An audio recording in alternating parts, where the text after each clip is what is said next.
할렐루야. 오늘은요, 예수님의 초대장이라고 하는 제목으로 말씀을 나누겠습니다. 팔복 말씀은 우리가 신앙생활 어느 정도 하신 분들은 너무나 많이 들었던 말씀이어서 본문을 잡고 되게 많은 고민을 했습니다. 이 말씀을 어떻게 이제 나누어야 될까 되게 많은 고민들을 했는데, 여러분들이 들었던 말씀의 내용일 수도 있고요. 좀 다른 방식으로 접근하는 방법일 수도 있는데, 하나님이 저에게 주신 은혜를 함께 나누기를 원합니다. 여러분 대학교에 가면 강의 시간 첫 시간에 뭘 나눠주죠? 실러버스를 나눠줍니다. 저 때는 그렇더라고요. 지금도 그렇죠? 대학생들 실러버스 나눠주죠? 대답이 없으셔서 죄송합니다. 근데 실러버스에 보면 한 학기 동안 어떻게 강의가 진행되는지 내용이 나옵니다. 근데 수업 내용만 나오는 게 아니고요, 여러분. 그 강의의 시작부터 끝까지 다 나오더라고요. 요즘은 실러버스만 나눠주는 게 아니라 저 때는 실러버스만 나눠주고 첫 수업 시간에 어떻게 진행할 거다라고 말만 했잖아요. 요즘은 실러버스를 나눠주고 실러버스 퀴즈를 보더라고요. 실러버스 퀴즈를 봐보신 분 손 들어보세요. 그렇죠. 요즘 대학생들은 실러버스 퀴즈를 보더라고요. 그래서 너무 신기했어요. 그러니까 내용이 어떤지 대충 읽으니까 그거를 퀴즈로 해서 점수에 반영하기보다는 읽었는지 읽지 않았는지를 체크하는 거예요. 제가 사진 하나 보여드릴게요. 이 사진 얼굴에 나오신 분이 누군지 모르죠. 이분이 윌슨 교수입니다. 어디죠? 대학교 테네시 대학교의 교수님이에요. 음악대학 교수님이에요. 근데 이분이 하도 실러버스를 안 읽어가지고 실러버스 내용 안에 어떤 내용을 집어넣냐면 보여주세요. 이제 그 실러버스의 내용 안에 락커럼 하나를 정해놓고 그 실러버스를 잘 읽으면 이해할 수 있게끔 실러버스 안에 락커룸 몇 번으로 가면 거기에 50불이 있다라고 하는, 그래서 이제 실러버스를 잘 읽은 사람이 그 50불을 가질 수 있다라고 하는 거를 이제 실러버스 안에 넣은 거예요. 그래가지고 이제 한 학기가 지났어요. 50불이 없어져야 되잖아요. 근데 한 학기가 지난 다음에 그 락커룸에 갔더니 그 50불이 그대로 있는 거예요. 이게 2021년 12월 18일 CNN에 나왔던 기사입니다. 최근 기사예요. 최근. 안내서를 끝까지 읽은 학생이라면 현찰 50불을, 너무 작아서 그런가? 한 500불 하면 다 봤을라나? 그쵸? 50불 그대로 있었다는 얘기를 이제 신문에, 여기 CNN 이제 인터뷰하면서 이걸 얘기를 했더라고요, 보니까. 여러분, 우리도요, 비슷한 경험을 자주 합니다. 물건을 주문해서 집에서 조립할 경우에도 여러분 대충 통법 보면은 어떻게 만드는지 대충 나오잖아요. 그래서 안내서를 자세하게 보지 않고 내 느낌대로 시작했다가 다시 처음부터 다 조립했는데 뭐가 하나 남아 있어요. 그런 경우가 여러분 가끔 있습니다. 여러분 자동차 샀을 때는 어떨까요? 자동차 설명서가 어디에 있습니까? 차 안에 있어요. 그렇죠? 근데 여러분 플랫 타이어 되면 어떻게 합니까? 누구한테 전화하죠? 아는 사람한테 전화를 해요. 아니면 보험회사에 전화를 하든가.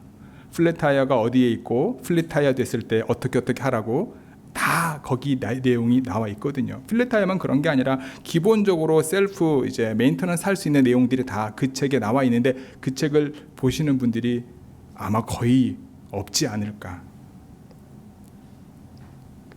오늘 본문부터 시작되는 예수님의 말씀은요, 예수님께서 자신을 만나고 자신을 경험한 사람들에게 친히 주시는 하나님 나라로의 초대장이자 하나님 나라의 백성으로서의 삶을 위한 안내서의 시작입니다. 예수님이 갈릴리에서 복음을 전하시기 시작하자 이스라엘 방방곡곡에서 사람들이 구름대처럼 몰려들기 시작하죠. 4장 25절에 보면 갈릴리에서도 오고 데가볼리에서도 오고 예루살렘과 유대지방에서도 오고 심지어 요단강을 건너서 이방 사람들까지 사람들이 예수님의 소문을 듣고 몰려옵니다. 몰려온 그들의 신분 우리가 다 알 수는 없지만 우리가 지난주 말씀의 마지막 24절의 말씀을 통해서 보면 대부분 병든 자들이었고 귀신 들린 자들이었고 어떤 면에서는 세상으로부터 버림받은 외로운 사람들, 가난한 사람들, 죄인들이었을 겁니다. 세상적으로 말하면 실패자들이고요, 소망이 없는 사람들일 겁니다. 그런 사람들이 예수님 주변으로 모여들었어요. 예수님은 이런 무리를 이끌고 갈릴리 바다가 보이는, 시원하게 보이는 산 등성이에서 올라가셔가지고 입을 열어 가르치기를 시작하신 겁니다. 그래서 우리는 이걸 산에서 가르친 거라 해서 산상수훈이라고 명명하죠. 산상수훈의 첫 번째가 오늘 우리가 함께 읽었던 팔복에 관한 8가지 복에 관한 말씀입니다. 예수님의 모든 말씀이 복된 소식, 즉 복음이지만 마태복음은 복에 대한 직설적 가르침으로 예수님의 첫 가르침을 시작합니다. 첫 번째와 마지막 복은요, 천국이 그들의 것이다 라고 천국에 대한, 하나님의 나라에 대한 약속을 줍니다. 이것은 우리가 회개하라, 하나님의 나라가 가까이 왔다라고 했던 예수님의 첫 메시지와도 연결되어 있습니다. 도래한 천국, 그리고 하나님의 나라에서의 복이 무엇인지를 분명하게 선언하는 말씀이기도 합니다. 팔복은 크게 두 부류로 나누어져요. 앞에 4개의 복을 받을 수 있는 사람은 여러분 어떤 사람입니까? 마음이 가난한 사람, 애통하는 사람, 온유한 사람, 의에 주리고 목마른 사람입니다. 가난하고 애통하고 비천하고 무시당하는 이유로 복을 받는다는 거예요. 여러분 이게 이해가 되십니까? 가난한 사람, 애통한 사람, 비천한 사람, 무시당하는 사람이 복을 받는데요. 어떤 사람이 여러분 복을 받습니까? 세상적인 관점에서 보면. 어찌 보면 세상적인 관점으로는 이해될 수 없지만 예수님께서는 그와 같이 선포하고 있는 거예요. 특별히 처음 4가지 복, 마음이 가난한 사람과 애통하는 사람과 온유한 사람과 의에 주리고 목마른 사람이 받게 되는 복에 대한 이야기를 하면서 저는 이렇게 이걸 접근하고 싶어요. 예수님께서는 하나님의 나라로 우리를 초대하시면서 하나님의 나라는 선물이다 라고 말씀하고 있다는 거예요. 우리가 팔복을 읽다 보면 내가 마음이 청결해야 되는구나, 내가 남을 위해서 애통하는 마음을 가지고 있어야 되는구나, 이러한 율법적인 접근이 아니라 하나님의 선물로 하나님의 나라가 우리에게 주어졌다는 거예요. 예수님은 지금 그것을 이야기하고 있다는 거예요. 마음이 가난한 사람들, 애통하는 사람들, 온유한 사람들, 의에 주리고 목마른 사람들이 왜 복인지 합리적으로는 설명이 되지 않지만 그들이 인정받을 만한 삶을 살거나 상받을 행동을 하지 않았습니다. 가난하다는 말은 무엇입니까? 빼앗기거나 버림을 받았다는 말입니다. 하나님을 위해서 나의 모든 것들을 버렸다라고 하는 의미가 아닙니다. 여기서 마음이 가난한 사람이라고 하는 표현은요, 희망을 박탈당한 사람을 뜻합니다. 세상에서 버림을 받은 이들이 하나님의 나라를 차지한다라고 하는 것이 예수님이 말씀하시는 첫 번째 복인 거예요. 애통하는 이들은 어떤 사람들입니까? 기쁨을 빼앗긴 사람들입니다.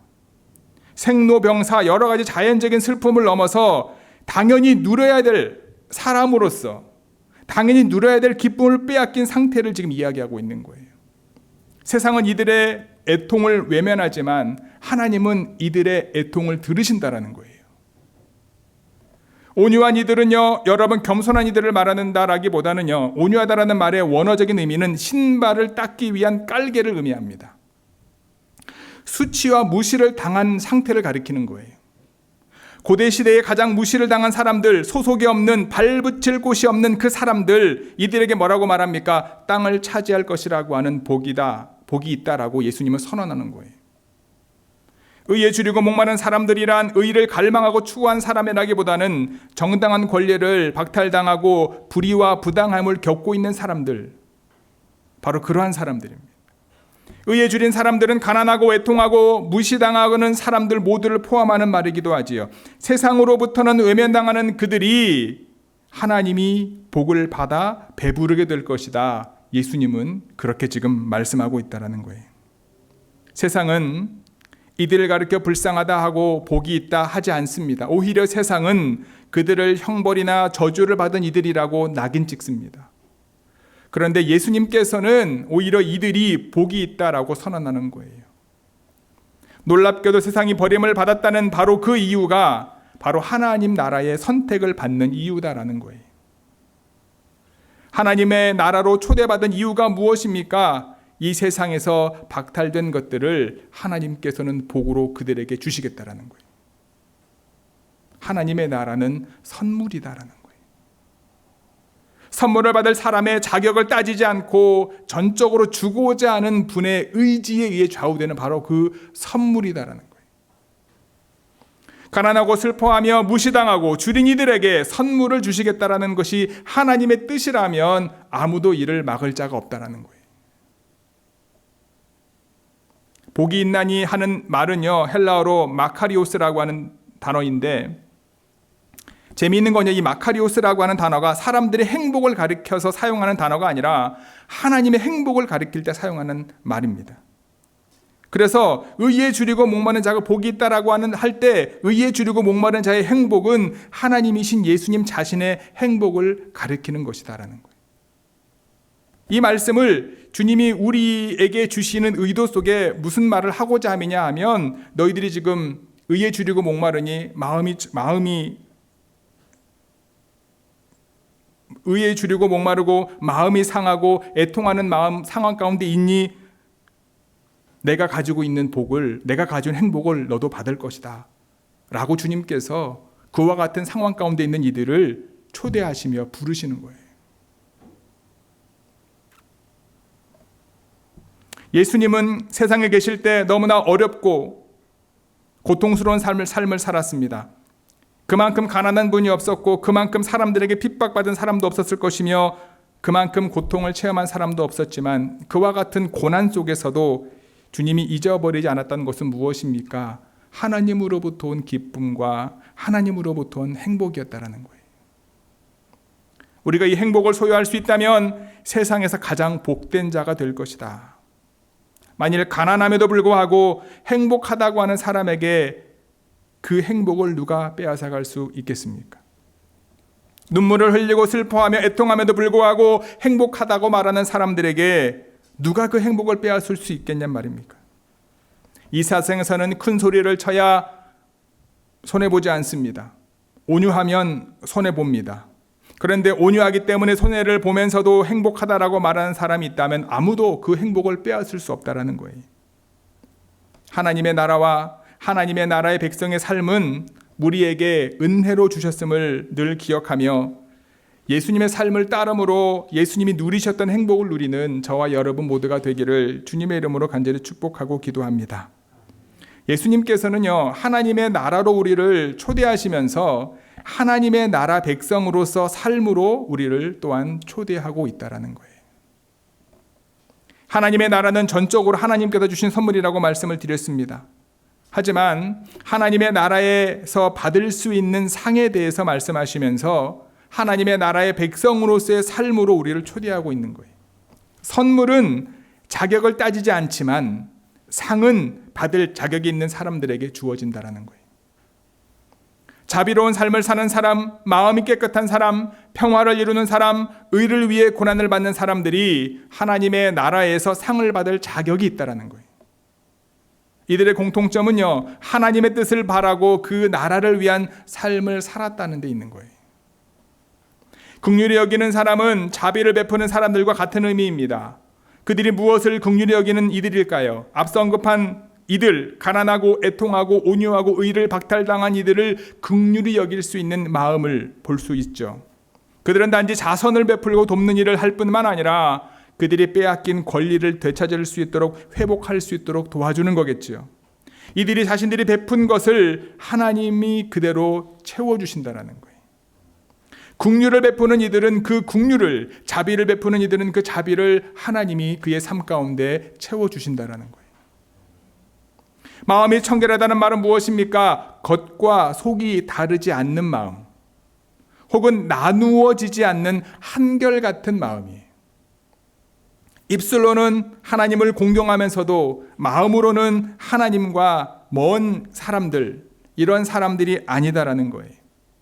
진심을 다하고 사랑하고 나누어지지 않는 충성된 마음을 가진 사람들을 우리는 마음이 청결한 사람들이다 얘기하는 거예요. 그들이 하나님을 본다라고 하는 것은 무엇입니까? 하나님을 경험한다라는 거예요. 평화를 이루는 사람들은요, 여러분 하나님의 자녀라 불린다 말합니다. 평화는 하나님이 주시려고 하는 궁극적인 구원입니다. 하나님과 사람 그리고 사람과 사람 사이에 깨어진 관계가 회복되는 겁니다. 예수님을 통해 우리가 깨어졌던 하나님과의 관계가 회복된 것처럼 화평케 하는 삶을 사는 사람은 하나님 나라의 백성을 통해 깨어진 관계들이 회복되는 거예요. 그들이 곧 하나님의 자녀들이 된다라고 하는 사실입니다. 의를 위해 박해를 당하는 이들이 천국을 차지한다 말합니다. 여기서 의는 긍휼의 여김과 마음이 청결함과 평화를 이루는 모든 것들을 포함하겠죠. 이런 의를 위해 사는 이들의 삶은 고단하고 많은 경우에 어려움과 반대에 부딪힐 때도 있습니다. 진정한 교회와 참된 그리스도인을 세상은 좋아하지 않잖아요. 의를 위해 사는 이들이 박해를 받아온 것은 예수님의 유산이기도 합니다. 예수님께서 우리에게 보여주신 삶이기도 합니다. 이런 박해를 받는 이들에게 약속되는 복은요, 심령이 가난한 사람들에게 약속하신 하나님의 나라임을 기억하시기 바랍니다. 예수님께서는 하나님의 아들로서 내가 이러한 삶을 살 테니까 너희들도 이러한 삶을 살아라. 내가 이러한 복을 받고 있으니까 너희들도 이러한 복을 받아라. 우리를 초대하고 있고 그러한 하나님의 자녀로서의 삶으로 우리를 인도하고 있다라고 하는 인도하고 있다라고 하는 겁니다. 저와 여러분 예수님처럼 믿음 안에 세워지기를 소원합니다. 헬리나 웬의 말처럼 진정한 구원은 우리의 삶의 자리에서 작은 예수가 되는 것이다. 그것은 막연히 천국에 들어가는 것만을 의미하는 것이 아닙니다. 예수님 믿고 구원받았다는 말은 예수님을 따라 사는 삶입니다. 예수님을 닮는 겁니다. 결국에는 예수님과 똑같은 사람이 되어가는 것을 말하는 겁니다. 팔복의 내용은 예수님 자신의 성품이기 때문에 그를 배우고 따르고 닮기를 원하는 사람, 그래서 그 말씀을 늘 묵상하고 그러한 삶을 살고 있는지를 점검하는 모습이 우리 가운데 필요한 겁니다. 근데 여러분, 쉽습니까? 쉽지 않죠. 우리는 늘 신앙생활하면서 예수님을 닮기를 원하죠. 목사님, 여기서 예수님 닮기 원하지 않는 사람이 누가 있습니까? 이런 반문을 하십니다. 근데 안 되잖아요. 그렇죠? 우리의 노력과 우리 힘으로 안 되죠. 그래서 주님은 늘 기도하셨던 겁니다. 그래서 주님은 늘 하나님이 원하는 곳에 있기를 간절히 소원했고 사람들이 원하는 곳이 아니라 하나님이 원하시는 데 가셨고 늘 기도함으로 하나님의 영으로 하나님이 기뻐하시는 하나님의 아들로 살기를 애썼다라는 거예요. 완벽한 예수님을 닮은 삶을 살 수는 없지만 저와 여러분들 삶 가운데 주의 영이 거하면 내가 원하는 자리와 내가 원하는 일보다 하나님께서 원하시는 일 가운데 하나씩 내 삶을 바꾸어 가면 그 과정을 통해서 우리가 조금씩 예수님을 닮아가게 될 줄 믿습니다. 하지만 여러분 묵상하지 않으면, 기억하지 않으면, 우리의 삶을 드리지 않으면 말로만 닮는다라고 고백할 수밖에 없는 거죠. 우리가 어떤 사람을 존경한다면 그 사람과 가까워질수록 그 사람과 깊은 관계를 유지하게 되지 않습니까? 여러분들이 예수님을 닮아가기 위해서 여러분들의 삶 속에서 무엇을 하고 있는지를 점검해 보기를 바랍니다. 예수님을 닮는다고 하면서 하나님의 말씀을 한 번 듣고 예수님을 닮는다고 말하면서 예수님하고 상관없는 삶을 사는데 익숙해진 우리의 삶을 점검해 보시고 우리가 하나님의 나라는 선물로 받았지만 하나님의 나라에서 우리에게 주실 상급에 대해서 하나님의 나라의 백성으로 예수님을 닮아가는 삶을 통하여 모두가 그 상을 받을 수 있는 좋은 교회 모든 성도 여러분들이 되기를 주님의 이름으로 축복합니다. 예수님께서 팔복을 이야기하시면서 3인칭 즉 일반적인 사람들에게 말씀하셨다면 11절 12절에서 이 말씀을 듣고 있는 지금 예수님 앞에 있는 사람들에게 직접 말씀하고 있어요. 예수님은 하나님의 나라의 백성으로서 삶을 살게 될 제자들에게, 이 말씀을 듣는 앞에 있는 무리들에게, 그리고 우리에게 뭐라고 말씀하십니까? 기뻐하라고 말씀하고 있다라는 거예요. 우리 11절 12절 같이 읽어볼까요? 시작. 나로 말미암아 너희를 욕하고 박해하고 거짓으로 너희를 거슬러 모든 악한 말을 할 때에는 너희에게 복이 있나니 기뻐하고 즐거워하라. 하늘에서 너희의 상이 큼이라. 너희 전에 있던 선지자들도 이같이 박해하였느니라. 아멘. 예수님의 가장 가까운 곳에서 말씀을 듣는 제자들, 예수님의 공동체인 교회, 바로 우리를 향해 주시는 복입니다. 예수님께서 복이 있다고 선언하시면서 너희는 예수님 때문에 고난을 당하는 이들이다 라는 거예요. 마태복음 공동체가 겪었던 박해는 두 가지였습니다. 하나는요, 로마 제국으로부터 온 외적인 박해였습니다. 또 하나는 유대인들로부터 온 내적인 박해였습니다. 로마는 기독교를 무너뜨리려고 했고, 그래서 하나님이 아닌 황제를 섬기게 그렇게 하려고 했습니다. 그리고 반면에 유대교는요, 기독교인들을 축출해내려고 했습니다. 잡아서 옥에 가두기도 하고요, 돌로 쳐 죽이기도 했습니다. 12절에서 너희 즉 교회가 당하는 박해를 선지자들의 박해와 비교하고 있습니다. 선지자들은 이방인이 아니라 이스라엘로부터 박해를 받았어요. 하나님의 말씀을 선포하는 사람들을 하나님의 백성들은 박해했던 것이었습니다. 예수님을 죽인 이들은 어떻습니까? 이방인이 아니라 유대인들이었습니다. 교회 역사에서 여러분 종교 개혁을 이끌었던 사람들은요, 한결같이 외부의 박해 때문에 그와 같은 일을 한 게 아니라 내부의 박해로 추방된 이들이 대부분입니다. 마태복음 공동체가 겪은 어려움은요, 내부에 있었습니다. 예수님을 위한 삶이 성공과 풍요와 안락을 누리라는 약속과 이어지면 참 좋겠지만 그렇지 않았다라는 거예요. 오히려 예수님께서는 자신을 따르는 이들이 박해와 모욕과 부당함을 당할 것이라는 사실을 아셨습니다. 하지만 오히려 자신을 따르는 사람들을 향해 이제 하나님의 나라의 백성으로 살게 될 사람들을 향하여 뭐라고 말씀하십니까? 기뻐해라 라고 얘기하는 거예요.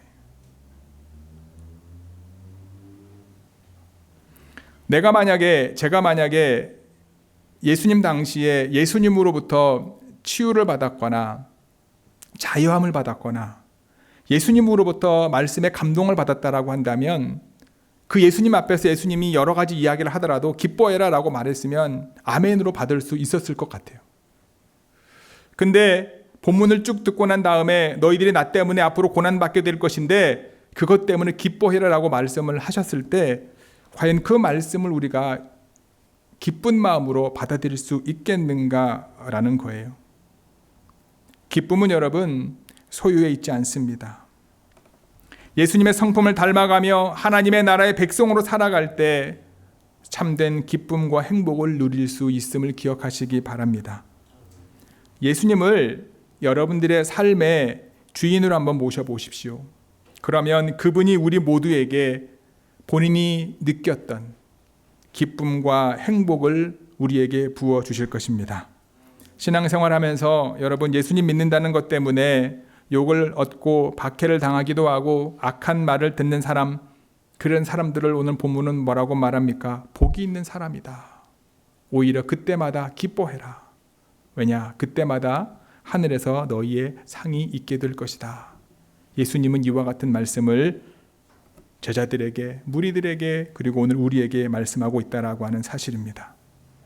하나님의 나라로 초대하시는 예수님은 초대의 믿음으로 응답하는, 그분의 초대의 믿음으로 응답하는 저와 여러분 모두가 되기를 바랍니다.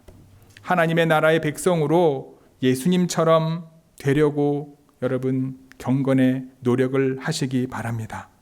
그분을 닮으려고, 그분의 말씀과 그분의 삶을 따르려고 여러분들의 삶을 하나하나 점검해 보시기를 바랍니다.